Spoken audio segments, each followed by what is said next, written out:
নমস্কাৰ সকলোকে মোৰ আনিটি ভিডিঅ'লৈ আপোনালোক সকলোকে স্বাগতম জনাইছো। আজিৰ প্ৰশ্নটো আছিল যে দাঁতৰ তলৰ পাৰিত গুৰি গুৰি কিয় হৈ যায়, দাঁতখিনি হালধীয়া কিয় পৰে। গতিকে বলক আজি তাৰে উত্তৰটো দিওঁ। মুখত আমাৰ বেক্টেৰিয়া থাকে। যেতিয়া আমি খুব বেছি মিঠা বস্তু বা খুব বেছি ষ্টিকি ফুড খাওঁ, বেক্টেৰিয়াই তাৰ লগত ৰিয়েক্ট কৰি এচিড ফৰ্ম কৰে আৰু সেই এচিডটোৱে আমাৰ দাঁতৰ যোনটো ওপৰৰ লেয়াৰ, যাক আমি ইনামেল বুলি কওঁ, তাক ভাগিবলৈ আৰম্ভ কৰে। সেইকাৰণে আমি কেতিয়াবা দেখো যে দাঁতৰ পৰা অকণমান গুৰি গুৰি হৈ ভাঙি ওলাইছে বা দাঁতটো অকণমান ভাঙিছে। ইয়াৰ কাৰণটো হ'ল তাত আমাৰ প্লেক ফৰ্মেশ্যন হৈছে, বেক্টেৰিয়াৰ এটা ফাৰ্ম লেয়াৰ ফৰ্মেশ্যন হৈছে।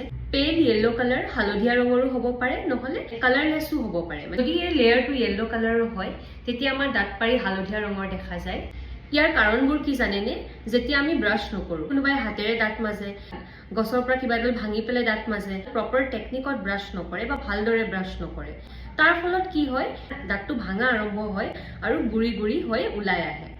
দ্বিতীয় কাৰণটো হ'ল আমি যদি ডেণ্টেল ফ্লছ ইউজ নকৰোঁ, দাঁতৰ মাজত হোৱা লেতেৰাবোৰ চাফা নকৰোঁ, তাৰ ফলত দাঁতৰ মাজতো লেতেৰাবোৰ জমা হয়, খোৱা বোৱা বস্তুবোৰ জমা হয়, হৈ পেলাই লাহে লাহে প্লেক ফৰ্মেশ্যন হয় আৰু দাঁত ভাঙাৰ আৰম্ভ হয়। এতিয়া ইয়াৰ পৰা বাচিবলৈ আমি কি কৰিম? আমি দুবাৰকৈ ব্ৰাছ কৰিম, তাকো 2 মিনিট সময়।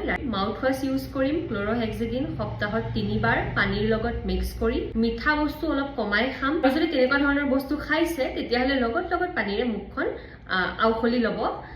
ডেণ্টেল ফ্লছ ইউজ কৰিব, 6 মাহৰ মূৰে মূৰে ডেণ্টেল ক্লিনিং কৰাব। আপোনাৰ দাঁতকেইটা বহু বছৰলৈ ভালে থাকিব। দাঁতকেইটা যদি ভালে থাকে, যদি প্লেক ফৰ্মেশ্যন নহয়, তেতিয়াহ'লে দাঁতৰ লগতে আনখিনিও বহু বছৰলৈকে ভালে থাকিব। হেল্ডি টিথ থাকিব, হেল্ডি গামছ থাকিব, আৰু সোনকালে যে দাঁত ওলাই সৰি যায় সেই প্ৰব্লেমটোৰ পৰা বাচিব পাৰিব। আপোনালোকে এতিয়া বুজিব পাৰিলে দাঁতৰ গুৰি গুৰি বা দাঁত ভাগি অহা কিয় হয়। বাৰু আজিলৈ ইমানেই। আন এটা ভিডিঅ'ত আকৌ লগ পাম আপোনালোকৰ মাজৰে এটা প্ৰশ্ন লৈ। নমস্কাৰ।